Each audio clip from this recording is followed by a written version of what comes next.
Hello friends, എല്ലാവർക്കും സുഖമാണെന്ന് വിശ്വസിക്കുന്നു. അപ്പോൾ ഞാൻ ഇന്നൊരു പുതിയ കഥയായിട്ടാണ് വന്നിരിക്കുന്നത്. ഇത് മറ്റൊന്നും വിചാരിക്കേണ്ട, ഇതൊരു ജസ്റ്റ് മോട്ടിവേഷണൽ സ്റ്റോറി, ഒരു കൗൺസിലിംഗ് സ്റ്റോറിയാണ് കേട്ടോ. അങ്ങനെ മാത്രം വിചാരിച്ചാൽ മതി. അപ്പോൾ കഥ മുഴുവനായിട്ട് കേൾക്കാൻ ശ്രമിക്കുക. പിന്നെ കഥ കേട്ട് കഴിഞ്ഞിട്ട് കഥയ്ക്കെല്ലാം ലൈക്സും കാര്യങ്ങളൊക്കെ തന്ന് സപ്പോർട്ട് ചെയ്യാം കേട്ടോ. സീമ അവൾ സുന്ദരിയായിരുന്നു. ഏകദേശം 35 വയസ്സ് മാത്രം പ്രായം. നാട്ടിലെ പ്രധാന കേന്ദ്രവന്മാരുടെ പൊതുശല്യം കാരണം സീമയെ നേരത്തെ വിവാഹം കഴിച്ചു വിട്ടു. വിവാഹം കുറച്ച് നേരത്തെ ആയതുകൊണ്ട് തന്നെ അവളുടെ ആ ഒരു വിവാഹ ജീവിതമായിട്ട് പൊരുത്തപ്പെട്ടു പോകാനുള്ള അവസ്ഥയും കാര്യങ്ങളൊക്കെ ഭയങ്കര ബുദ്ധിമുട്ടായിരുന്നു. അതുകൊണ്ട് തന്നെ ആ സമയം തന്നെ അവള് വിവാഹമോചനത്തിന് തയ്യാറായി. അങ്ങനെ ഈ വിവാഹമോചനമെല്ലാം കഴിഞ്ഞിട്ട് നമ്മുടെ സീമ തിരിച്ച് സ്വന്തം വീട്ടിൽ തന്നെ വന്നിട്ടോ. ജോലിയും കാര്യങ്ങളൊന്നും ഇല്ലാത്തൊരു പെണ്ണിൻ്റെ അവസ്ഥ അറിയാലോ.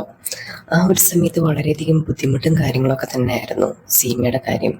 കാരണം സ്വന്തം വീട്ടിൽ ജോലിയില്ലാതെ നിൽക്കുമ്പോഴാണെങ്കിലും ശരി തന്നെ വീട്ടുകാരിൽ നിന്നുള്ള ഒരു പ്രഷറും കാര്യങ്ങളും എല്ലാം അവൾ അനുഭവിക്കുന്നുണ്ടായിരുന്നു കേട്ടോ. അങ്ങനെ ഒരു സിറ്റുവേഷനിലൂടെ കടന്നു പോകുന്ന സമയത്തായിരുന്നു ഒരു ഇടവപ്പാതിയുടെ മഴ പെയ്യാൻ തുടങ്ങിയത്. ഇടവപ്പാതിയുടെ മഴയും കാര്യങ്ങളും അത്യാവശ്യം നല്ല തണുപ്പും കാര്യങ്ങളൊക്കെ ഉള്ളൊരു സമയമായിരിക്കും. അതുകൊണ്ട് തന്നെ നല്ല രീതിയിൽ മഴ പെയ്യാൻ തുടങ്ങി കേട്ടോ. ആ ഒരു മഴയിൽ നല്ലൊരു പടുകൂറ്റൻ മരം സീമയുടെ വീട്ടിൻ്റെ മുകളിലേക്ക് വീണ സമയത്ത് സംഭവിച്ചത് ആ ഒരു ഓടിട്ട വീടും പിന്നെ ഓടും ഷീറ്റും അതെല്ലാം കൂടെ ചേർന്നിട്ടുള്ളൊരു വീടായിരുന്നു സീമയുടേത്. അപ്പം അവിടെ താമസിക്കുന്നത് അമ്മയും അച്ഛനും പിന്നെ ഒരു കുഞ്ഞി പെങ്ങളും കാര്യങ്ങളൊക്കെ ഉണ്ട് സീമയുടെ. അവർ മാത്രമേ ഉള്ളൂ കേട്ടോ താമസവും കാര്യങ്ങളൊക്കെ. അപ്പോൾ ആ ഒരു മഴയിൽ ആ മരം വന്നിട്ട് അവരുടെ വീട്ടിലേക്ക് വീഴുകയാണ്. ചെറിയ ചില്ല ആ ഒരു സമയത്തുണ്ടായിരുന്ന ഓടും ഷീറ്റും എല്ലാം പൊട്ടി തകർന്ന് വീഴുന്നൊരവസ്ഥയിലോട്ട് മാറി. അപ്പം തന്നെ പറയാലോ, സീമയുടെ അച്ഛൻ രണ്ടാമത് കല്യാണം കഴിച്ചൊരു സ്ത്രീയാണ് കേട്ടോ ഇപ്പം സീമയുടെ വീട്ടിൽ നിൽക്കുന്നത്. അതുകൊണ്ട് തന്നെ സീമയ്ക്ക് നല്ല ഉപദ്രവവും കാര്യങ്ങളെല്ലാം ഉണ്ട്. അപ്പം ഈ മരം വണ്ട് വീണ സമയത്ത് സീമ ഭർത്തൃ വീട്ടിൽ നിന്ന് ഇങ്ങനെ വന്ന് നിന്നുകൊണ്ട് മാത്രമാണ്, ആ ഒരു അവശകുനം കൊണ്ട് മാത്രമാണ് ഈ മരം വന്ന് വീണേന്ന് ചെറിയമ്മയും പിന്നെ തൻ്റെ രണ്ടാനച്ഛൻ്റെ ഭാര്യയുമായ ആ ഒരു സ്ത്രീ പറയാൻ തുടങ്ങി കേട്ടോ. അങ്ങനെ അവൾക്ക് ഭയങ്കര ബുദ്ധിമുട്ടും കാര്യങ്ങളൊക്കെ ഇങ്ങനെ ആക്കുന്നുണ്ട്. അപ്പം തന്നെയാണെന്നുണ്ടെങ്കിൽ സീമയുടെ അച്ഛൻ ഒരു കാര്യം ചെയ്തു. ഇങ്ങനെ രണ്ടുപേരെ, അതായത് ഇത് ശരിയാക്കാനുള്ള ആൾക്കാരെ, അതായത് ഓടും പിന്നെ ആ ഷീറ്റും ഒക്കെ പൊളിഞ്ഞു കിടക്കാണ്, മഴവെള്ളം പോകാനുള്ള ഒരു വാൽവൊക്കെ കിട്ടിയിട്ടുണ്ട്. അതല്ല ആ മരത്തിൻ്റെ ആ ഒരു മരം വന്ന് വീണതിന് ശേഷം അതിങ്ങനെ ഇടിഞ്ഞു വീണ് പോയിട്ടോ. അപ്പം അദ്ദേഹം ആദ്യം ഇങ്ങനെ ശരിയാക്കാനുള്ള ആൾക്കാരെ വിളിച്ചു. അപ്പം ശരിയാക്കാനുള്ള ആൾക്കാരെ വിളിച്ച സമയത്തെന്ന് വെച്ചാൽ അവർക്ക് ഇന്നത്തെ ദിവസം വരാൻ പറ്റില്ല, ഒരു ഞായറാഴ്ച ദിവസം എന്തെങ്കിലും വരാം. കാരണം വെച്ചാൽ അവർക്ക് ഓൾറെഡി പണി കിട്ടുന്നുണ്ട്, പണിയും കാര്യങ്ങളൊക്കെ ഉള്ള സമയമാണ്. അപ്പം ഇതിൻ്റെ ഒരു സൈഡ് വർക്ക് അവർക്ക് ചെയ്യാൻ പറ്റുന്നില്ല. ഒരു ഞായറാഴ്ച വന്നേക്കാം എന്ന് അവർ മറുപടി പറഞ്ഞു. അപ്പോൾ സീമയുടെ അച്ഛൻ എന്ത് ചെയ്തു, അങ്ങനെ ഓടിപ്പോയിട്ട് തൻ്റെ ഭാര്യ എടുത്ത് പറഞ്ഞു ഈ ഒരു കാര്യം, ഞായറാഴ്ച ഇങ്ങനെ ആൾക്കാർ ശരിയാക്കാൻ വരും എന്നൊക്കെ ഇങ്ങനെ പറഞ്ഞു. അപ്പോൾ അവർ ഭയങ്കരമായിട്ട് ദേഷ്യപ്പെടുന്നുണ്ട്. നിങ്ങളുടെ മോള് കാരണമല്ലേ, നിങ്ങളുടെ മോളുടെ ആ ഒരു അഹങ്കാരവും പിന്നെ ഇതൊക്കെ കൊണ്ടല്ലേ ഇങ്ങനെ കല്യാണം കഴിച്ചു വിട്ടതാണ്, അവൾക്ക് നിൽക്കാൻ വയ്യാത്തോണ്ടല്ലേ, അവളിനി കയറിപ്പോയതുകൊണ്ടല്ലേ ഇതൊക്കെ സംഭവിക്കുന്നത്, അവളുടെ ആവശ്യകനം കൊണ്ട് തന്നെയാണ്. ഒരു ഭാഗ്യം കെട്ടവളാണ് നിങ്ങളുടെ മൂത്ത മോള്. ഇളയൊരു സന്താനോടെ വളർന്നു വരുന്നുണ്ട്. നിങ്ങൾ നിങ്ങളുടെ മൂത്ത മോളുടെ കാര്യം മാത്രം ഇങ്ങനെ നോക്കാൻ പോയാലുണ്ടല്ലോ, ഇളയതിൻ്റെ കാര്യം ഒന്നും ചെയ്യാൻ പറ്റത്തില്ല. പിന്നെ നിങ്ങൾ എങ്ങനെയെങ്കിലും ഇവിടെ പറഞ്ഞ് ഒഴിവാക്കാൻ നോക്ക് എന്നൊക്കെ അവരിങ്ങനെ പറയുന്നുണ്ട് കേട്ടോ. അപ്പം കാര്യങ്ങൾ ഇങ്ങനെ പറഞ്ഞ സമയത്താണ് ചെറിയമ്മയായിട്ടുള്ള ആ സ്ത്രീ പറയുന്നത്, നമുക്ക് ഞായറാഴ്ച ഒരു കല്യാണമുണ്ട്, അപ്പം അതിന് പോകാതിരിക്കാൻ പറ്റില്ല, നിങ്ങളും വരണം പിന്നെ അവളും വരണം, അതായത് ഇളയ കുട്ടിയും വരണം. അപ്പം മൂത്തതിൻ്റെ കാര്യം എന്ന് വെച്ചാൽ മൂത്തതുമായിട്ട് ബന്ധമില്ല, കാരണം ഈ ഒരു സ്ത്രീയുടെ പരിചയത്തിലുള്ള ഒരു കല്യാണം കാര്യങ്ങളൊക്കെയാണ് കേട്ടോ. അപ്പം മൂത്ത മോളെ കൊണ്ടുപോകത്തില്ല, ഇളയ മോളെ മാത്രമേ കൊണ്ടുപോകാൻ പറ്റത്തുള്ളൂ എന്ന് പറഞ്ഞു. കാരണം ഇളയ കുട്ടി എന്ന് പറയുന്നത് ഇയാൾക്കും ഈ ഒരു സ്ത്രീക്കും ഇടയിലുണ്ടായ ഒരു കുട്ടിയാണ് കേട്ടോ. ഇയാൾ രണ്ടാമതൊരു വിവാഹം കഴിച്ചതിന് ശേഷം വന്ന കുട്ടിയാണ് ഇളയ കുട്ടി എന്ന് പറയുന്നത്. മൂത്തത് സീമയായിരുന്നു. മൂത്തതെന്ന് വെച്ച് കഴിഞ്ഞാൽ ആദ്യത്തെ കല്യാണത്തിലുള്ള കുട്ടിയാണ്. അതുകൊണ്ട് തന്നെ ചെറിയമ്മയവർക്ക് അത്രയും വലിയൊരു പിടിപ്പില്ല സീമയെടുത്ത്. പിന്നെ സീമയുടെ കല്യാണം കഴിച്ച സമയത്താണെന്നുണ്ടെങ്കിൽ നല്ല രീതിയിൽ അവർ അവരുടെ സ്വർണവും കാര്യങ്ങളും എല്ലാം കൊടുത്തിട്ട് തന്നെ അയച്ചത്. പക്ഷേ അവൾക്ക് ആ ഒരു സമയത്താണെന്നുണ്ടെങ്കിൽ ഇനി തിരിച്ചു പോകേണ്ടി വന്നതായിട്ട് വന്നു. അതൊക്കെ കൊണ്ട് തന്നെ സീമ ഒട്ടും കണ്ടുകൂടാത്ത ഒരു അവസ്ഥയായിരുന്നു. അങ്ങനെയായപ്പോൾ ഈ ഒരു സ്ത്രീ തൻ്റെ ഭർത്താവിൻ്റെ അടുത്ത് പറയാണ്, അവള് വരണ്ട, അതായത് സീമ വരണ്ട കല്യാണത്തിന്, സീമ ഇവിടെ നിന്നോട്ടെ, ഇവിടുത്തെ കാര്യങ്ങളെല്ലാം നോക്കാനുണ്ടല്ലോ, അവൾ ഇവിടെ നിന്നോട്ടെ, നമുക്ക് ഇളയ കുട്ടിയായിട്ട് പോകാം. അപ്പം ഞായറാഴ്ച അവർ വരികയാണെന്നുണ്ടെങ്കിൽ സീമ ആ കാര്യങ്ങളെല്ലാം ഡീൽ ചെയ്യട്ടെ. അവളെന്താ അവൾക്കറിയത്തില്ലേ, അവൾക്ക് എത്ര വയസ്സുണ്ട്, ഇവളുടെ കണക്കാണോ അവള്? അവൾക്ക് ഒരുപാട് വയസ്സും കാര്യങ്ങളൊക്കെ അല്ലേ, അപ്പം 10-35 വയസ്സായില്ലേ. പക്ഷേ അച്ഛനായ അയാൾക്ക് അവളെ ഒറ്റയ്ക്കാക്കിയിട്ട് പോകാൻ ഭയങ്കര മടിയായിരുന്നു കേട്ടോ. ഒന്നുമില്ലെങ്കിലും തൻ്റെ മക്കളല്ലേ അവള്, തൻ്റെ മൂത്ത മകളെയാണെന്നുണ്ടെങ്കിൽ അയാൾ എങ്ങും കൊണ്ടുപോയിട്ടൊന്നുമില്ല. അതുകൊണ്ട് തന്നെ കുഞ്ഞു പ്രായത്തിലാണെന്നുണ്ടെങ്കിൽ ശരി തന്നെ അവളുടെ അമ്മ മരിച്ചതിന് ശേഷം അങ്ങനെ പുറത്തോട്ടൊന്നും കൊണ്ടുപോയിട്ടില്ല. അതുകൊണ്ട് തന്നെ അയാൾക്ക് ഭയങ്കര സങ്കടവും കാര്യങ്ങളൊക്കെ ആയിരുന്നു. അപ്പം ഇളയ മോളെ എല്ലാവരുടെയും മുന്നിലൊന്ന് പരിചയപ്പെടുത്തണം. അപ്പം തൻ്റെ ഇപ്പോഴത്തെ ഭാര്യ വീട്ടുകാർക്കിടയിലാണെങ്കിൽ ശരി തന്നെ അവരൊക്കെ ഈ ഇളയ മൂത്ത മകളെ ശ്രദ്ധിക്കുന്നുണ്ട് കേട്ടോ. അതായത് അവൾ വരാത്ത സമയത്താണെന്നുണ്ടെങ്കിൽ അവളെ കുറിച്ച് ചോദിക്കുന്നൊക്കെ ഉണ്ട്. അപ്പം ഈ ഒരു മനുഷ്യനാണെന്നുണ്ടെങ്കിൽ അവളെ എല്ലാവരുടെയും മുന്നിലൊന്ന് പരിചയപ്പെടുത്തണമെന്നുണ്ട്, തൻ്റെ മകളാണ് എന്നുള്ള കാര്യങ്ങളെല്ലാം ബോധ്യപ്പെടുത്തണം എന്നൊക്കെ ഉണ്ട്. പിന്നെ തൻ്റെ മകൾ അധികം സുന്ദരിയാണ്, അതായത് 35 വയസ്സായെങ്കിൽ പോലും അത്യാവശ്യം നല്ല കാണാൻ, അതായത് ആ ഒരു ഗ്രാമത്തിലെ ഏറ്റവും നല്ല സുന്ദരിയായ ഒരു പെൺകുട്ടിയാണ് സീമ. അതുകൊണ്ട് തന്നെ അവളെ അങ്ങനെ തനിച്ചാക്കി പോകാനും അയാൾക്കൊരു ചെറിയ പേടിയും കാര്യങ്ങളൊക്കെ ഉണ്ട് കേട്ടോ. അപ്പം അയാൾ തൻ്റെ രണ്ടാം ഭാര്യയുടെ അടുത്ത് ഇങ്ങനെ പറയുന്നുണ്ട്, നമുക്ക് എന്തെങ്കിലും ഒന്ന് ചെയ്യാം, അവളെ ഒറ്റയ്ക്കാക്കിയിട്ട് പോകണ്ടല്ലോ എന്നൊക്കെ ആ സ്ത്രീയുടെ അടുത്ത് പറയുമ്പോൾ പോലും അവർ പെട്ടെന്ന് എതിരഭിപ്രായങ്ങളാണ് പറയുന്നത്. അവൾക്ക് എന്താ കുഴപ്പം, അവൾക്ക് ഇവിടുത്തെ കാര്യങ്ങളെല്ലാം നോക്കാമല്ലോ, അവൾക്ക് നല്ല പ്രായമല്ലേ, അവൾക്ക് അവളെ സംരക്ഷിക്കാൻ അവൾക്കറിയാമല്ലോ, പിന്നെന്തിനാ നിങ്ങളെന്തിനാ ഇങ്ങനെ പേടിക്കുന്നത്?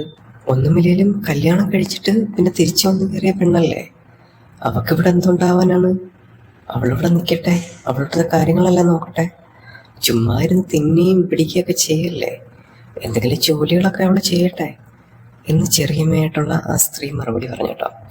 പിന്നെ സീമയുടെ അച്ഛനൊരു പാവത്താനായിട്ടുള്ള ഒരാളാണ് കേട്ടോ. ചെറിയൊരു ജോലിയും കാര്യങ്ങളൊക്കെ ഉണ്ട്. അതുകൊണ്ട് തന്നെ ആ ഒരു ജോലിയും കാര്യങ്ങളൊക്കെ വെച്ചിട്ടാണ് അയാളിവിടെ ജീവിച്ചു പോകുന്നത്. പിന്നെ അയാൾക്ക് തന്നെ അറിയാം, കുറച്ച് കാലം കൂടെ കഴിഞ്ഞ് കഴിഞ്ഞാൽ ഈ ഒരു സ്ത്രീ ചിലപ്പം ഈ ഒരു മനുഷ്യനെ തിരിഞ്ഞു പോലും നോക്കില്ല എന്ന് അങ്ങേർക്ക് നല്ല നിശ്ചയമുണ്ട് കേട്ടോ. കാരണം വെച്ചാൽ ആ ഒരു സ്ത്രീയുടെ പെരുമാറ്റവും കാര്യങ്ങളൊക്കെ അതേപോലെയൊക്കെ തന്നെയായിരുന്നു. അങ്ങനെയാണെന്നുണ്ടെങ്കിൽ ആ ഒരു ഞായറാഴ്ച ദിവസം വന്നത് കേട്ടോ. ആ ഒരു സമയം രാവിലെ മിസ്ത്രിമാർ വരുന്നത് നോക്കിയിരിക്കുകയാണ് കേട്ടോ. തൻ്റെ അച്ഛനായിട്ടുള്ള മനുഷ്യൻ അവരെ നോക്കിയിരിക്കുകയാണ്. കാരണം തൻ്റെ മൂത്ത മകളുടെ അടുത്ത് എല്ലാ കാര്യങ്ങളും പറഞ്ഞ് ഏൽപ്പിച്ചിട്ടാണ് കേട്ടോ അവർ കല്യാണത്തിനായിട്ട് പോകുന്നത്. കാരണം ഡീല് ചെയ്യേണ്ട കാര്യങ്ങളും പൈസ കൊടുക്കേണ്ട കാര്യങ്ങളും അതെല്ലാം പറഞ്ഞ് ഏൽപ്പിച്ചിട്ടുണ്ടായിരുന്നു. അതുകൊണ്ട് തന്നെ അവരുടെ അടുത്ത് കയ്യിൽ ഇങ്ങനെ കൊടുത്തിട്ട് ഇളങ്ങി പോയി കേട്ടോ. അങ്ങനെ മേസ്ത്രിമാരായിട്ടുള്ള 2 പേര് വരികയാണ് കേട്ടോ. അതിനകത്ത് ഒരാളുടെ പേര് രാജനെന്നും മറ്റേയാളുടെ പേര് ദിവാകരൻ എന്നുമായിരുന്നു കേട്ടോ. അപ്പം 2 പേരും കൂടി സംസാരിക്കുന്നുണ്ട്. അവിടെ പോയി കഴിഞ്ഞാൽ വല്ലതും പൈസ വല്ലതും കിട്ടുമോ എന്നൊക്കെ ഇങ്ങനെ ചോദിക്കുന്ന സമയത്ത് രാജൻ ഇങ്ങനെ പറയുന്നുണ്ട്, എൻ്റെ മോനെ, അവിടെ ഒരു പെൺകുട്ടിയുണ്ട്, പണ്ട് നമ്മളൊക്കെ വായി നോക്കി നടന്നത് അവളുടെ പിന്നാലെ. ആ സമയത്ത് അവൾക്കൊന്ന് തിരിച്ച് നോക്കാൻ പോലും പറ്റത്തില്ലായിരുന്നു, എത്ര നമ്മൾ നോക്കിയതായിരുന്നു. ആ സമയത്ത് അവൾക്കൊന്ന് തിരിഞ്ഞ് നോക്കാൻ പോലും പറ്റത്തില്ലായിരുന്നു മോനെ. പിന്നെ ഇന്ന് ആ വീട്ടിൽ ആരുമില്ല, എല്ലാവരും ഒരു കല്യാണത്തിന് പോവുക. അതുകൊണ്ട് സീമ തനിച്ചായിരിക്കും വീട്ടിൽ. അപ്പം നമുക്ക് കിട്ടിയൊരു അവസരം തന്നെയല്ലേ മോനെ, അപ്പം ആ ഒരു അവസരം എൻജോയ് ചെയ്ത് തീർക്കാം എന്ന് രാജൻ ദിവാകരൻ്റെ അടുത്ത് പറഞ്ഞു കേട്ടോ. അപ്പം ആ സമയത്താണെന്നുണ്ടെങ്കിൽ ദിവാകരനും പറയുന്നുണ്ട്, അവള് സ്കൂളിൽ പഠിക്കുന്ന സമയത്തേ എനിക്കൊരു നോട്ടം ഉണ്ടായിരുന്നു അവളുടെ അടുത്ത്. പക്ഷെ ആ സമയത്തൊന്നും അവളൊന്നും മുഖം തന്നിട്ട് പോലില്ലായിരുന്നു. ഇപ്പം എന്ത് വിവാഹമോചനവും കാര്യങ്ങളൊക്കെ കഴിഞ്ഞിട്ട് വന്ന് നിൽക്കല്ലേ. അവളെ മുന്നേ ഞാൻ നോട്ടൗട്ട് വെച്ചിരുന്നതാണ്, അന്നൊന്നും അവളെ കിട്ടില്ല. ഇനിയിപ്പം നമുക്ക് കിട്ടിയൊരവസരമല്ലേ അളിയ, നമുക്കൊന്ന് മുട്ടി നോക്കാം. ദൂരെ തന്നെ ആ ഒരു വീട് കണ്ട സമയത്ത് തന്നെ രാജൻ്റെ മനസ്സിൽ കുളിര് തോന്നി തുടങ്ങി. പണ്ടത്തെ മനക്കാരാണ് അവര്, പണ്ടത്തെ ഏറ്റവും വലിയ തറവാടികൾ. പിന്നെ ഈ ഒരു സമയമായപ്പോഴത്തേക്ക് ആ തറവാടിൻ്റെ മഹിമയും കാര്യങ്ങളൊക്കെ അങ്ങ് പോയി കിട്ടി.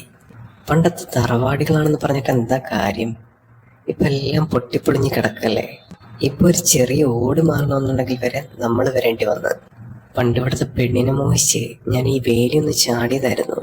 ആ ഒരു പുളിയമാവേലായിരുന്നു എന്നെ കെട്ടിയിട്ടന്ന് തല്ലിയത്. അതിൻ്റെ എല്ലാം പലിശ സഹിതം ഇന്ന് തന്നെ തീർക്കണം. അതെല്ലാം രാജൻ മനസ്സിലാലോചിച്ചു. രാജൻ അവിടേക്ക് ചെന്നതും സീമയെ കണ്ടു. എന്താ മോളെ, ഒറ്റയ്ക്കേ ഉള്ളോ? എല്ലാരും അവിടെ പോയി? അപ്പോ രാജന്റെ ആ ചോദ്യത്തിന് സീമ മറുപടി പറഞ്ഞു. അവരെല്ലാരും ഒരു കല്യാണത്തിന് പോയേക്കാണ്. ചെറിയമ്മയുടെ ബന്ധത്തിലുള്ളയാണ്. അവര് പോയത് നന്നായി. എനിക്ക് സീമയടുത്ത് സംസാരിക്കാൻ പറ്റുമല്ലോ എന്ന് രാജൻ മറുപടി പറഞ്ഞു. അപ്പം അത് കേട്ട സമയത്താണെന്നുണ്ടെങ്കിൽ സീമയ്ക്ക് എന്തോ പോലെ തോന്നി, അയാളുടെ ആ ചോദ്യവും പറച്ചിലും കാര്യങ്ങളൊക്കെ. അപ്പം സീമ ഇങ്ങനെ അത്ഭുതമായിട്ട് നിൽക്കുന്ന സമയത്ത് അയാളുടെ ആ സമയത്ത് ആശ്വാസ വാക്കുകളാണെങ്കിൽ പോലും സീമ അത് കേട്ട സമയത്ത് ഭയങ്കര ഹാപ്പിയായിരുന്നു. അത് മറ്റൊന്നും കൊണ്ടല്ല, അവളുടെ ആ ഒരു ഭർത്താവിൽ നിന്നാണെങ്കിൽ ശരി തന്നെ അങ്ങനെയുള്ള വാക്കുകളോ കാര്യങ്ങളോ ഒന്നും കേട്ടിട്ടില്ല അവള്. അതുകൊണ്ട് തന്നെ ഒരു മേസ്ത്രിയായ ആ ഒരു മനുഷ്യന്റെ അടുത്ത് നിന്ന് കിട്ടിയൊരു ചെറിയൊരു വാക്കുകളാണെങ്കിൽ പോലും സീമയ്ക്ക് ഭയങ്കര ഒരു മോട്ടിവേഷനായി മാറി കേട്ടോ. ആ സമയത്ത് നല്ല ഫ്രണ്ട്ലിയായിട്ട് സംസാരിക്കുന്ന ഒരാളെ സമയത്ത് ഏതൊരു സ്ത്രീ ഒരു കാര്യം എന്ന് പറഞ്ഞു കഴിഞ്ഞാൽ അതുപോലെ സീമയുടെ മനസ്സിൽ സംസാരിച്ചിട്ടാണ് രാജൻ സീമ എടുത്ത് സംസാരിച്ചത് പോലും. അത് സീമയ്ക്ക് അറിയില്ലായിരുന്നു. അത് പക്ഷേ അങ്ങനെ രാജൻ കൂടുതൽ കാര്യങ്ങൾ സീമയിൽ നിന്ന് അറിയാൻ ശ്രമിച്ചു. ആദ്യം അയാൾ ചെയ്ത കാര്യങ്ങളായിരുന്നു.